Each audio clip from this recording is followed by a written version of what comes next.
একটু আর কি। তো প্রথমে কালার গুলো দেখাই, তারপর বলে দিব বাকি ডিটেলস। তো প্রথমে আমি যেটা পরে আছি এটা ঋতুর কাছে আছে, আর আমি নিয়ে আছি সব থেকে সুন্দর একটা ব্ল্যাক কালার। আগে কোনটা দেখাবো? আগে চলো আমরা এটাই দেখাই। আচ্ছা দেখাও, তুমি দেখাও আমি যেটা পরে আছি। তুমি আগে শুরু করো না।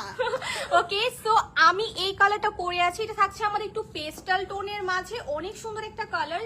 আমি যেমন পরে আছি লুকটা সেম তেমনই আসবে, খুবই নাইস একটা ফার্সি প্যাটার্নে করা, আর এটা কিন্তু আমাদের নিজেদের মেকিং করা। সো ইনশাল্লাহ সব থেকে ভালো কোয়ালিটিটা আমরা আপনাদেরকে প্রোভাইড করছি। হাই আপু, হ্যালো, সবার কি খবর? সো এটা হচ্ছে আমাদের ওড়না, ওড়নাটা থাকছে আমাদের মসলিন একটা ফেব্রিকের মাঝে, আর গলায় সুন্দর সুন্দর আমরা হ্যাঙ্গিং টাসেলস পেয়ে যাচ্ছি। এটা কিন্তু একটু শর্ট প্যাটার্নে থাকবে, এন্ড নিচে হচ্ছে আমাদের ফার্সি প্যান্ট।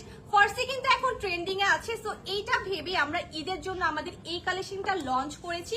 এটার মাঝে আমাদের কাছে টোটাল 4টি কালার আছে, একটা হচ্ছে যেটা আমি পরে আছি, দেন আমাদের কাছে আছে সব থেকে বিউটিফুল একটা ব্ল্যাক ওয়ান, দেন আছে রেড কালার। ওয়াও, রেডটা এত সুন্দর এত সুন্দর, আপনারা যে কোনো বিয়ে শাদীতে এটা পরে চলে যেতে পারেন। গাইস, এই রেডটা কিন্তু ঈদের বেলায় পড়তে হবে। ঈদে পরবেন, ঈদে পরে ঘুরবেন আর গরু আপনার পিছে পিছে দৌড়াবে। আল্লাহ